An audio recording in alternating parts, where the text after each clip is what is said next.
everyone, welcome to Student Tech Genius. In this video, we are going to calculate the algorithm and we are going to calculate the time complexity of binary search using the back substitution method. So for the algorithm, we are having algorithm with the search key and an array of n size. We need to search an element using the binary search. This is the input search key and an array.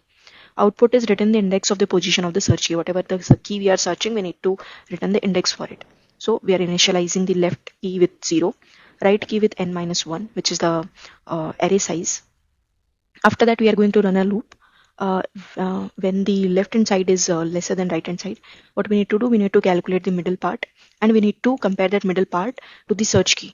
If the middle part element is equal to search key, then we need to directly return the m. If that is lesser than the position, lesser than the a of m, then we need to update the right hand side part. And if that is greater than a of m, then we need to update the left hand side part. And we need to continuously run this loop until we get the search key we require. Talking about the time complexity, for the binary search, we have time complexity. Worst case, we have big O of log n. Best case, we have big O of 1. If we find the search key with the middle part, then we will getting the best case performance as 0, big O of 1, and average case performance is big O of log n. Average case and worst case are same. And this is the recursive relation we have. T of n is equal to T of n by 2 plus 1. So this is the recursive relation we have for binary search, where T of 1 is equal to 1, which is the best case performance. So T of 1 is equal to 1 with the condition of initial condition, and this is the recursive relation we have. So we will solve this using the back substitution. For the back substitution, we have this equation, T of n is equal to T of n by 2 plus 1. We need to remove this T of n by 2, so we will calculate the T of n by 2. To calculate T of n by 2, I am putting n by 2 instead of n in equation number 1.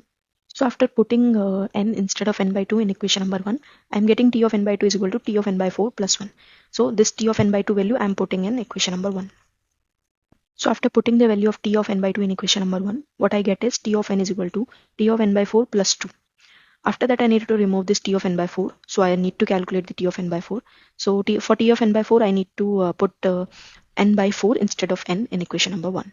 So here, after putting the n by 4 in equation number 1, what I get is T of n by 4 is equal to T of n by 8 plus 1. So I am putting the value of T of n by 4 in equation number 3. So here I have put the T of n by 4 in equation number 3, and what I get is T of n is equal to T of n by 8 plus 3. So if I look at the equation number 1,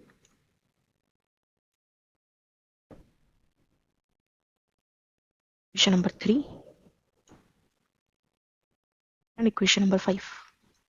So looking at these three equations, I need to calculate the ith term or the general term. So T of n is equal to T of n by 2 plus 1.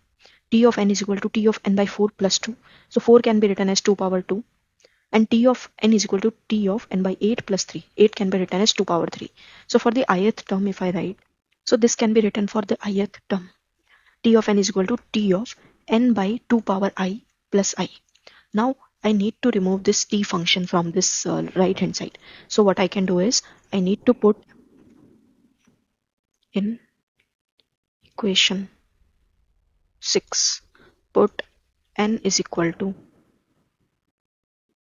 2 power I. So if n is 2 power I, then what will be I?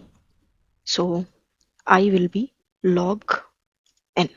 This will be the I value. So I'm putting this in equation number 6. So here T of n is equal to T of instead of 2 power I have put n, and I value log n. So what I will get, I have got T of n is equal to T of 1 plus log n, and T of 1 value we have been given in the question, which is 1. So I'll put that. So T of n I have got as 1 plus log n. So what will be the running time complexity? It will be big O of log n, because this is the constant value, so we can ignore it, and the time complexity will be big O of log n. So this is the answer we have. Thank you.